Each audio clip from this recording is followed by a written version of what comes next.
The tale of Ghost games is an interesting one. Need for Speed was in search of continuity when it came to new game releases, and in doing so, EA handed the torch on to Ghost Games, who then made two games completely contradicting the style of the other. But the first Need for Speed that they developed, that one's always been special to me. Rivals was very true to, and in some ways, can be looked at as a spiritual successor to my favorite Need for Speed, which is Hot Pursuit 2010. Rivals was no stranger to issues, however, with puzzling design choices, online only, and typical EA nonsense. But issues aside, Rivals is an unapologetically edgy, brutal arcade racer which, controversially, I believe to be my favorite Ghost Games Need for Speed. Now, before you grab your Rocket Bunny pitchforks, allow me to take some of your time and explain why.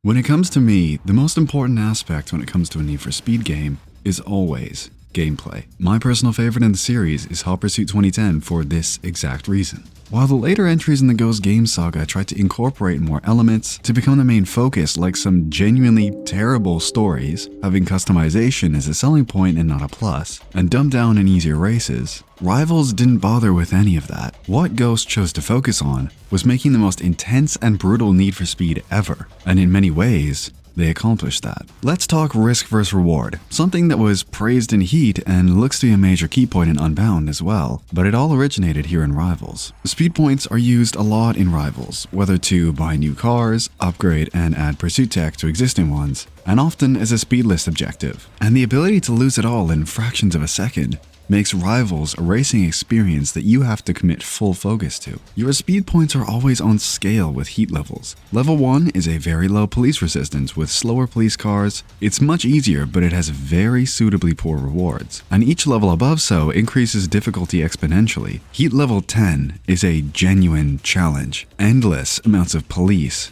in the fastest cars out there. Police choppers ready to drop spike strips without any notice. But the amount of speed points that you can earn makes this ever so tempting. What makes this also nail-bitingly intense is that it can all be lost before you even know it's gone. I believe that Rivals has some of the most violent police in any Need for Speed, debatably even the most aggressive, and most certainly better than whatever 2015 was. Cars in Rivals have a very limited tolerance for damage, meaning that even being at half health could mean instant death in certain scenarios. This made every single repair shop meaningful and a sight for sore eyes whenever that icon would pop up in the minimap. Speaking of the cars, however, let's get into those quickly. Rivals has a great car list with sports cars like the 981 Cayman S and the BMW M3 GTS, up to some proper pieces of kit such as the 918 Spider, Hennessy Venom GT, and the Bugatti Veyron Supersport. Most notably, however, would be the introduction of a certain prancing horse who tends to not like seeing their cars get damaged or messed with.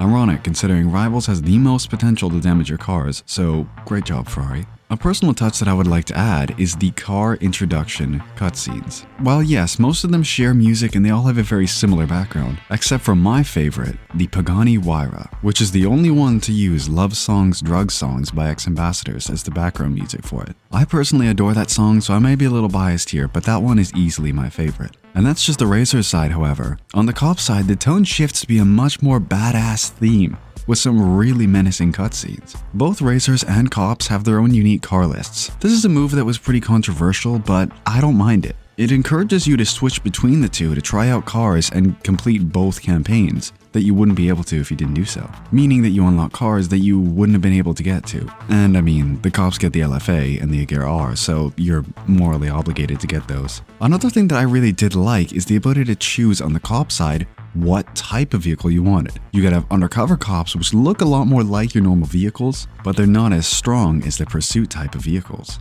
The quality of the cars here are also really solid, with some fantastic car models. Oh, and this game had working convertible tops, in which it didn't mention in any marketing material as a feature, only to have it on maybe 2 or 3 vehicles at launch. Horizon 5. Sounds are also on par with some of the best, with the Lexus LFA and McLaren V8 cars having some of the most true-to-life sounds in any game I can remember.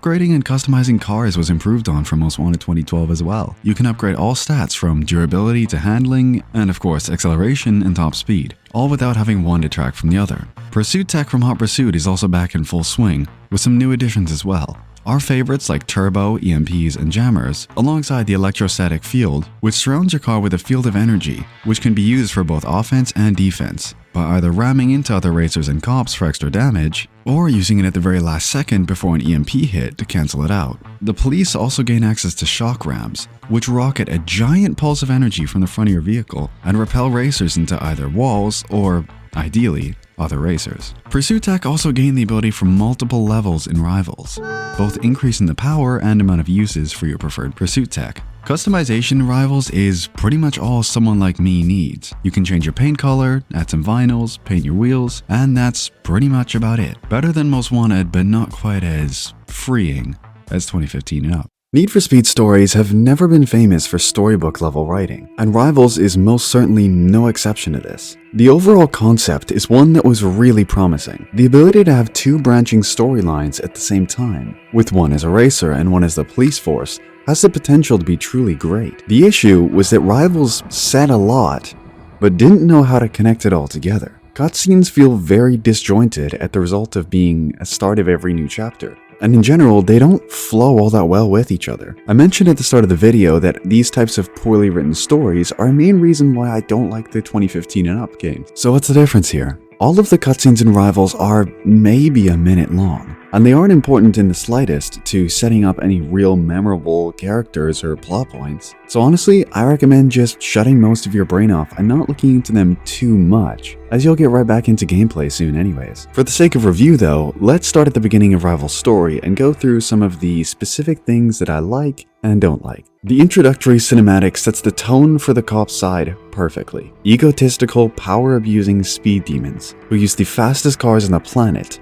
to catch racers under any conditions possible, even if it means endangering and damaging public property. The racer's side represents freedom. You play as Zephyr, seemingly a prominent figure in Redview County's racing scene, who highlights the urge of racers not to be held down by these controlling and corrupt police, rebelling against them to prove a point to the public. Rivals is pretty famous for some try-hard voice lines, and I think this section right here showcases this quite well.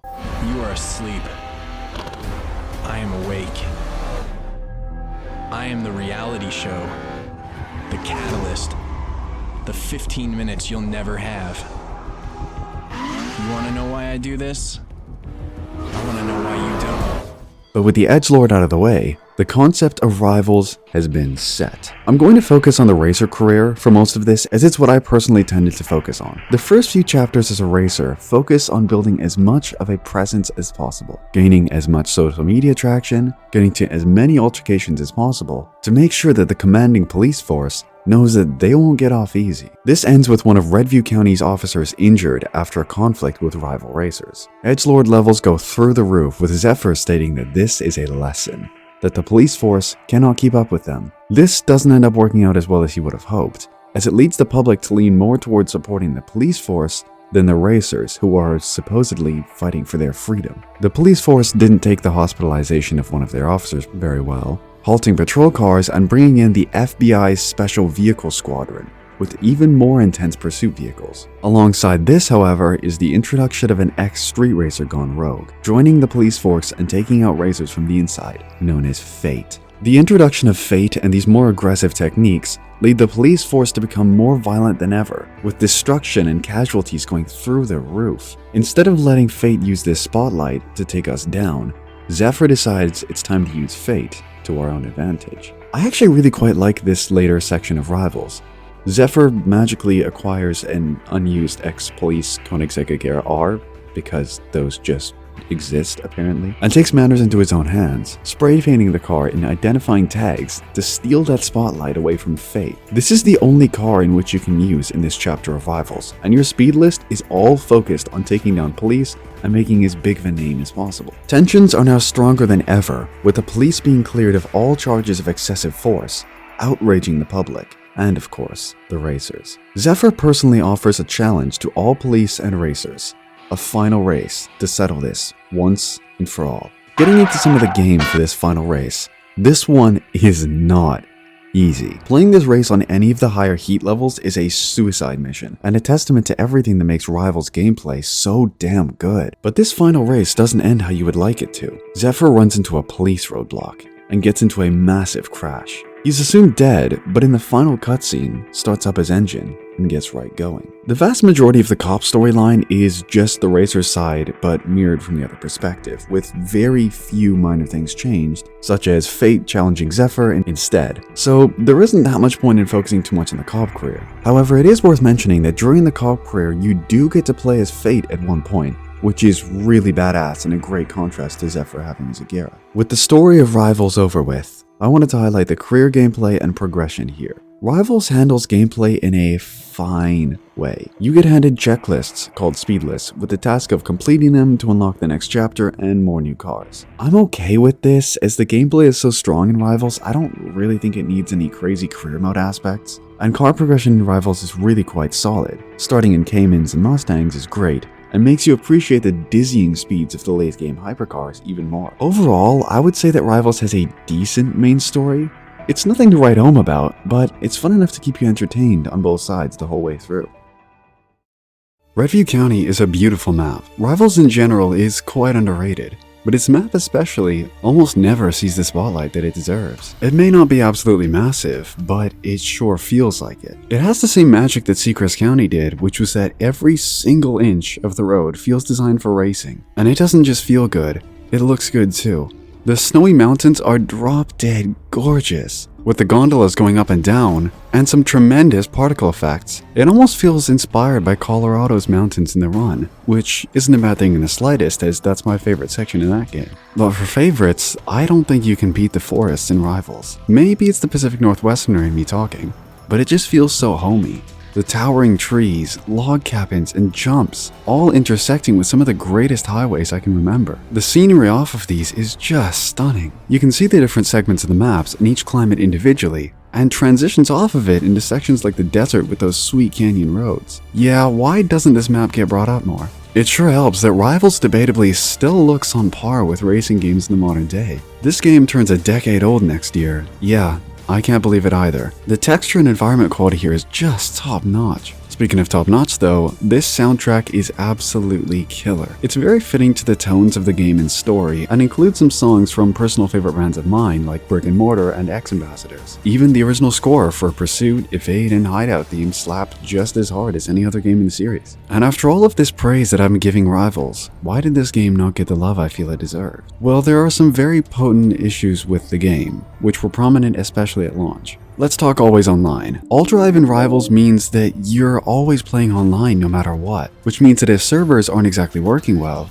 which was pretty much always at launch and still prominent today, which I had the game disconnect on me multiple times while recording footage for this video. Another thing is you can't pause the game at all. House starts to burn down? Well, sorry mom, I gotta bank these speed points first. I believe there are ways around this, but the fact is that always online is never a good idea. When has this ever turned out well? The last con of Rivals for me, which seems to be fixed at least on the console versions, was the bugs and glitches. I know, especially on PC, this game was notorious for not loading in parts of the map alongside a fleet of other issues. These days, however, I played through backwards compatibility on the PlayStation 5 and have had zero issues apart from a server disconnect once or twice. My final summary on Need for Speed Rivals. What this game stands out to be, more than all of the other racing games in this series, is it gives me an experience that I can't get anywhere else. You are going to get cop chases this good in Heat, or Pursuit Tech, or handling that was built for the style of the map. Heat and the newer games certainly have their merits, but when it comes to strictly racing, I know which game I'm choosing at the end of the day.